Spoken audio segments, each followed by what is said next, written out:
Hi, listeners. Welcome back to Motivate, the Motivation and Inspiration Podcast. I'm your host, Dahi D, and today's guest is Bob Proctor asking the question, do you know who you are? This is an important question because first you have to decide your state of being. You have to take time and focus on the things that represent you. And once you decide that, you have to actually take a step back and objectively look at things that are maybe not just important to you, but universal and important to everyone. And when you're doing this, you'll be able to come up with characteristics and traits that help you understand who you are.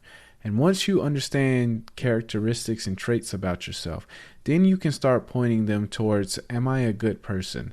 Am I the person I want to be? Am I pursuing my goals? And in the process of figuring out who you are, you get a chance to step back and look at your important traits and see if they align with the goals that you want to achieve.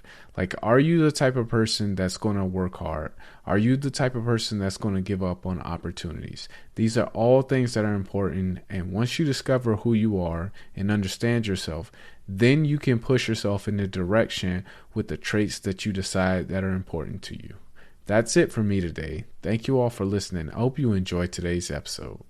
You attended seminars, and you said your reason there was to learn more about yourself. Yeah. My experience has been people attend seminars, especially self-development seminars, to look for the answer.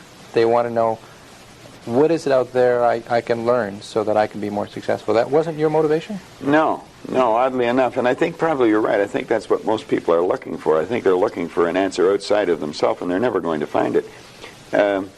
I think by this time I realized it was something in me. I met a man here in Toronto. He was one that originally got me involved in studying this, Ray Stanford.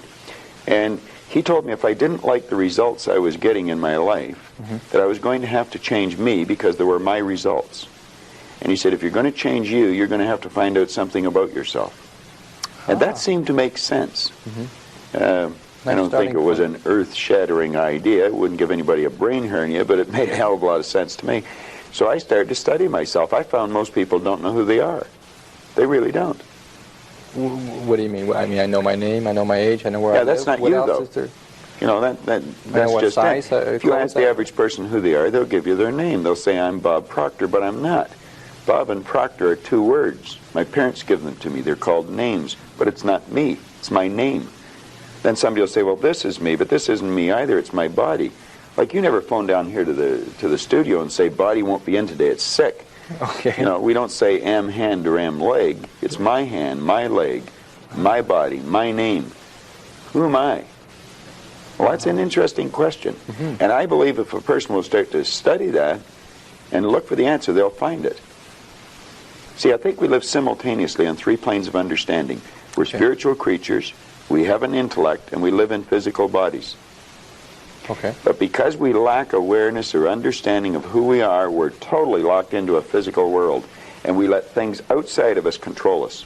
95% of the population are reacting to life. They're not really living at all. Okay, and would you call that one of the barriers to success? Oh, there's no question about it. I think there's two barriers. Success is a funny word. Nightingale had a great definition for it. He said a person's successful if they know where they are, and they know where they're going, and they're progressively moving in that direction. He said that success was the progressive realization of a worthy ideal. Anyone that has a goal, and they're moving towards it, they're successful. Most people think that you're successful if you have a lot of money. Quite often you have a lot of money if you're successful, but it isn't. I wouldn't say Mother Teresa has a lot of money. Okay. No, but she's a pretty successful lady. So it's... okay, so that barrier to success... Well, there's a couple of them. Okay. I think there's two barriers. One is our conditioning. The conditioning that takes place in our subconscious mind from the time we're infants. All we can do is act and talk like the people around us. That's why we learn the language we learned. If there was 10 languages spoken in our home, we'd learn 10 languages without any trouble. There's usually one, and that's the only one we ever learn. And we grow older and we think, oh, I couldn't learn another language. We could learn 100 if we wanted to. You can do anything. But I think we're conditioned. We have a real strong conditioning, usually with not some very good ideas. And then that's the barrier that's inside us. The one that's outside of us is our environment. We have a tendency to act like everybody around us. And if you think about this, it doesn't make a lot of sense. Because if you study statistics, 95% of the people live their entire life and never live the way they want to live.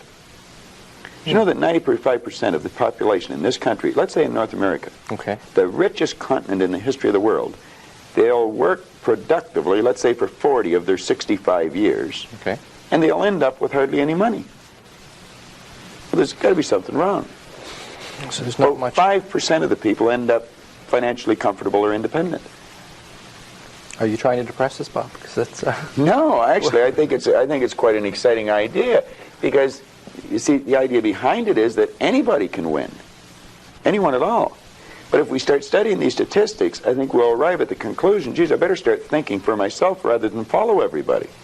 Most people, they get a job, they look around, they see how everybody else is doing their work, and they start doing it the same way. Mm-hmm. They should stop and think, I wonder if any of these people know what they're doing.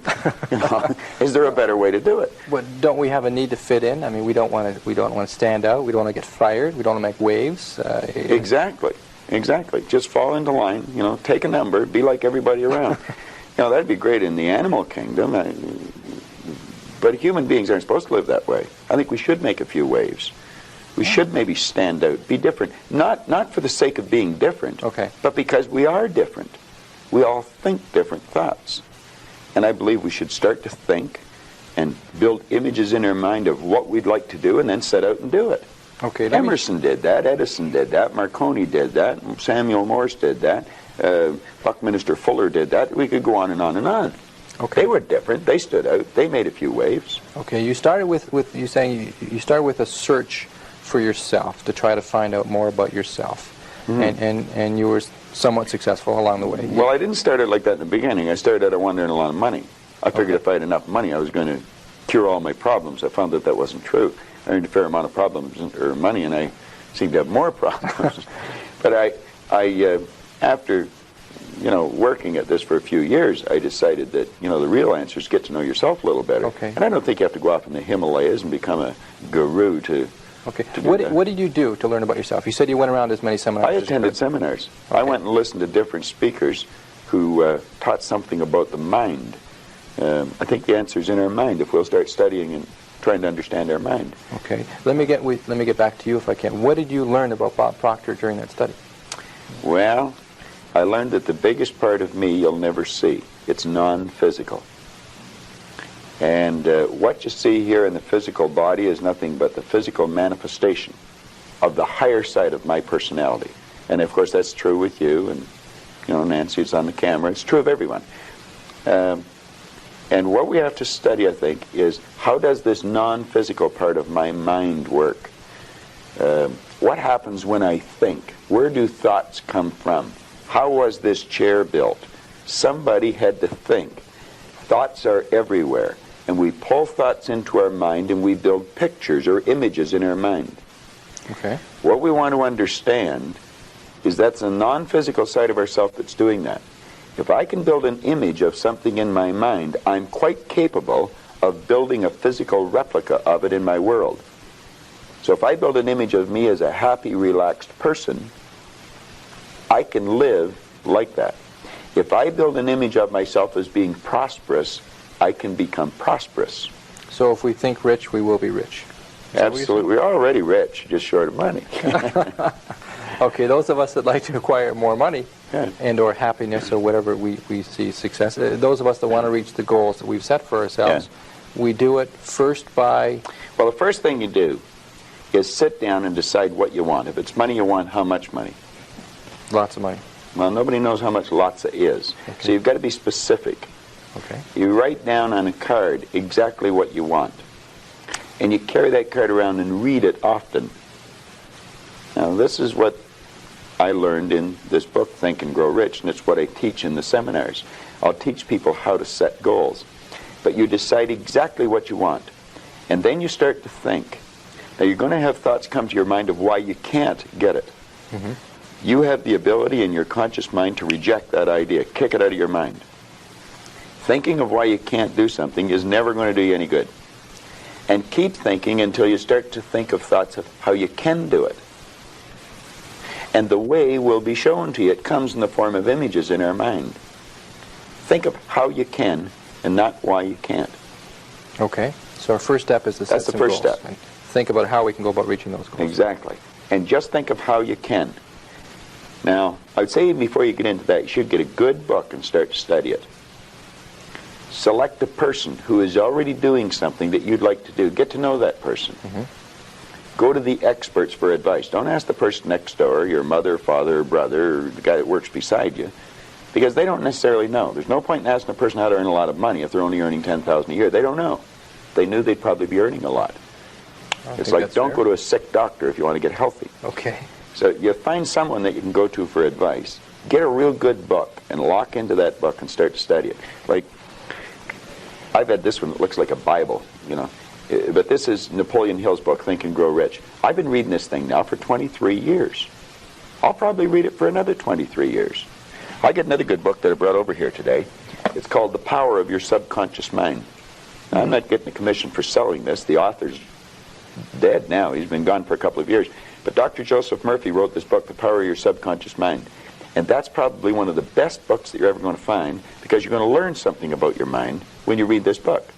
Okay. Now, I read a lot of books. I've got probably 1,000 books sitting in my den at home in my library.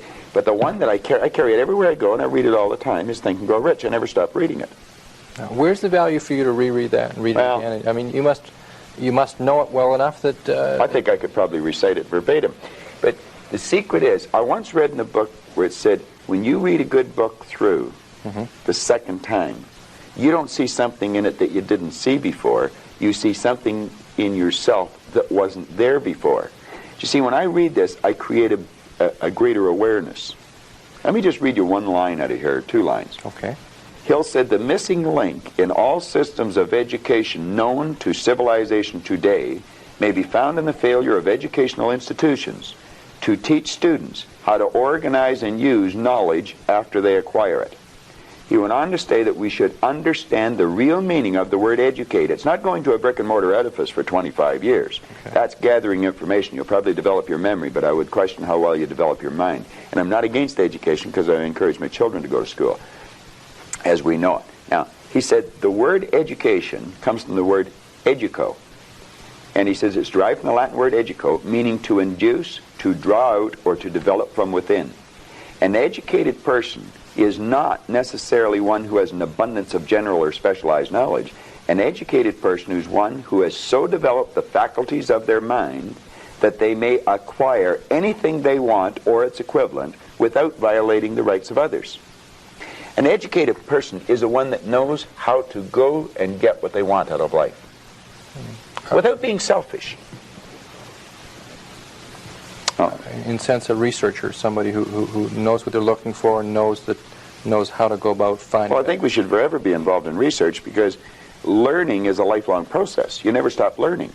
Education means to draw out from within. We're drawing on an infinite source. We've got deep reservoirs of talent and ability within us. We can learn to do anything. We have phenomenal powers. If we used our body like we used our mind, we'd probably just move our little finger. Okay. We don't exercise our mind enough. No. But we're not taught to. Kids in school should be taught, before the school year ever starts, to sit down. They should be given a blank report card and get them to visualize the marks they want to get and write their own report card. This is before school starts. First week in school. And then the teacher should say, now I want you just to concentrate on how to get that mark, and I don't want you to think of why you can't. And I want you to form the attitude that you're going to get it. Now, some people say that's not being realistic. That's being very realistic. That's following the success principles that go back 6,000 years in recorded history. That's how everything was accomplished. That's not engaging in fantasy thinking, in wishful thinking, in daydreaming we talk about. No. Well, that's where all greatness comes from. Greatness comes from fantasy. I would imagine that when Edison first saw the light bulb, he was fantasizing. But he kept fantasizing, and he built it into a theory, and then he built it into an image, and then he built it into a fact. Ah. I mean, when I was a kid, it was a fantasy to think of going to the moon.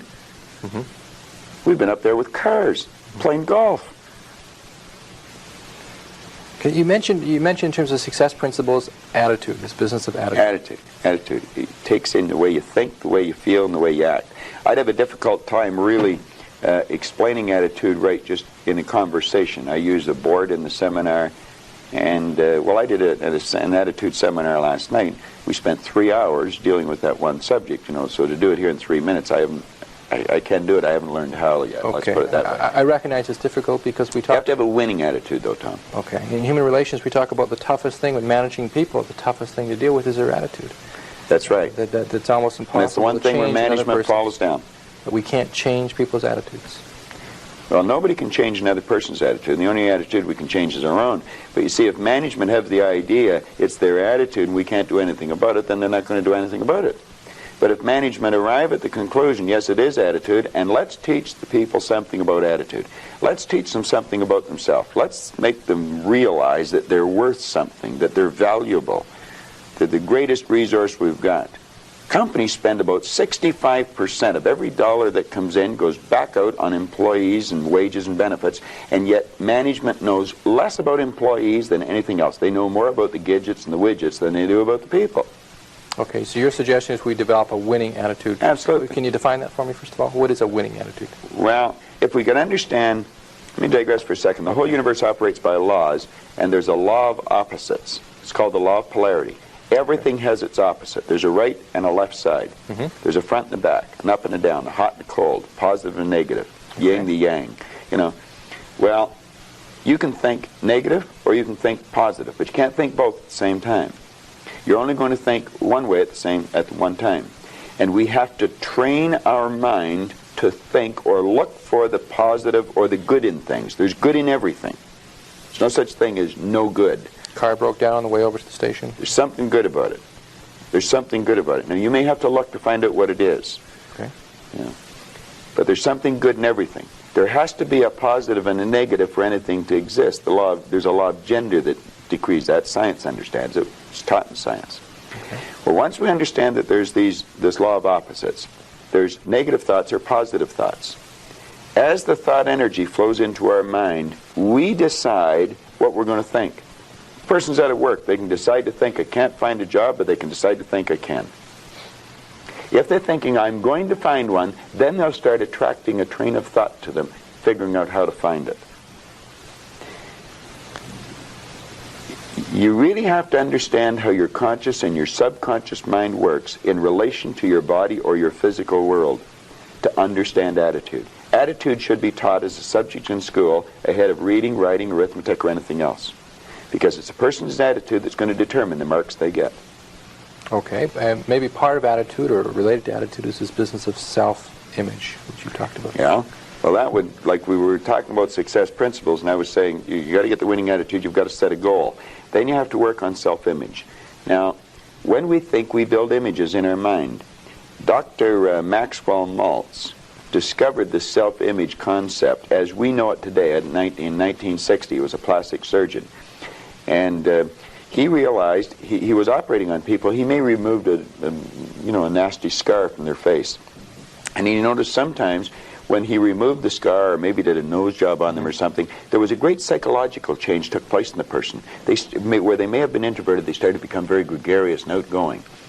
And he postulated that there must be two images that we have, an exterior image, and we also have an inner self-image.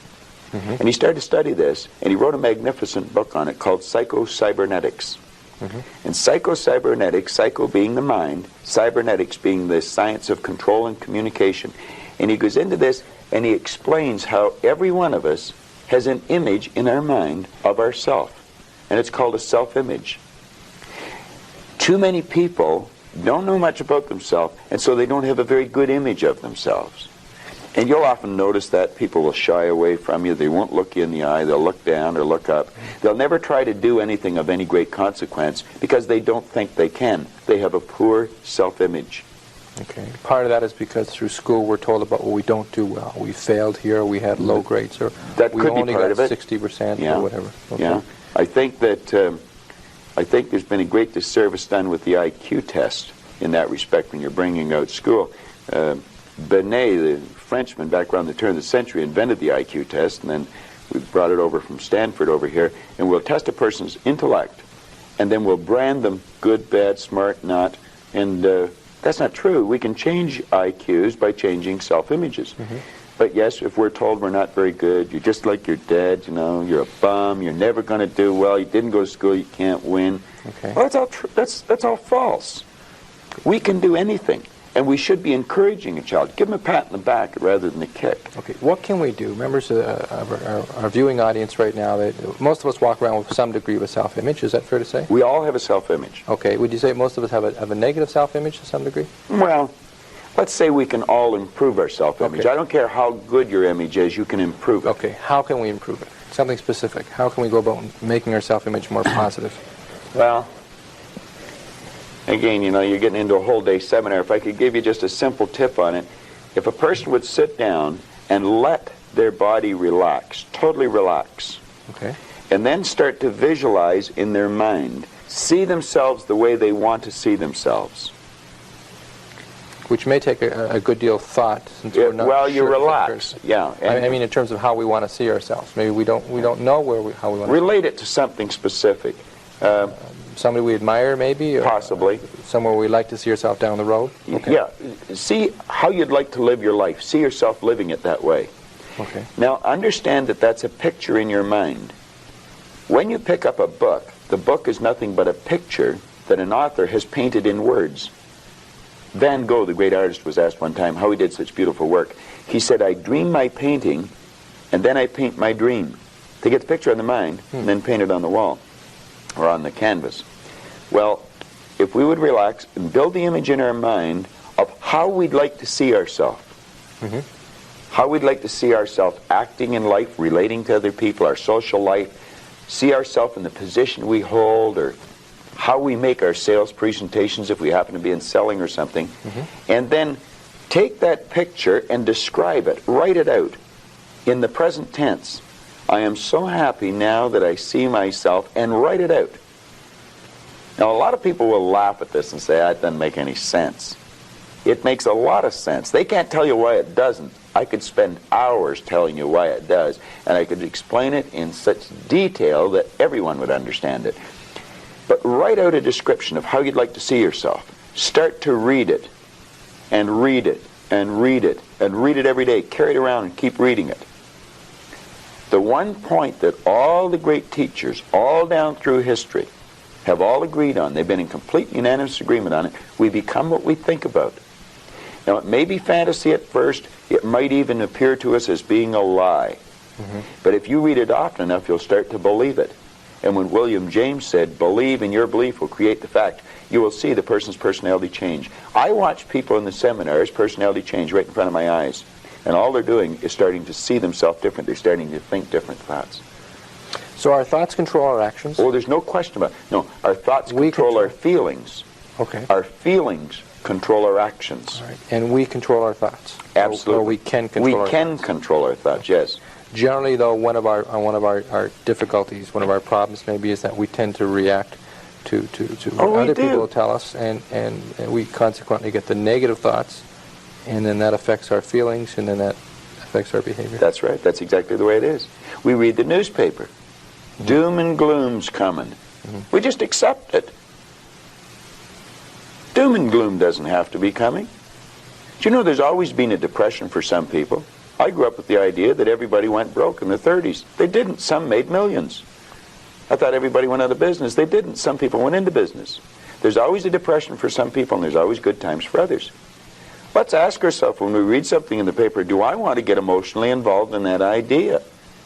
If it's a negative idea, I don't want to get emotionally involved with it. I don't read the paper that often. I do, but I don't dwell on it. You don't get emotionally involved in it when you see other when an idea comes into your mind, whether somebody else tells you or whether you read it in the paper, we should reason with it. Ask ourselves, will that idea help me get to where I want to go? If it won't, reject the idea. Okay. All right. Bob, I appreciate it. Our half hour's gone by already. Went fast. Very quickly. Those that are interested in learning more about your philosophy of success, and I know you do give very specific tips on what they can do to become more successful, are welcome to attend your seminars. Absolutely. Tell them to phone the office. We run seminars all the time. Terrific. Okay, I appreciate it. Thank you very much for joining us. My pleasure, Tom. Glad to be here.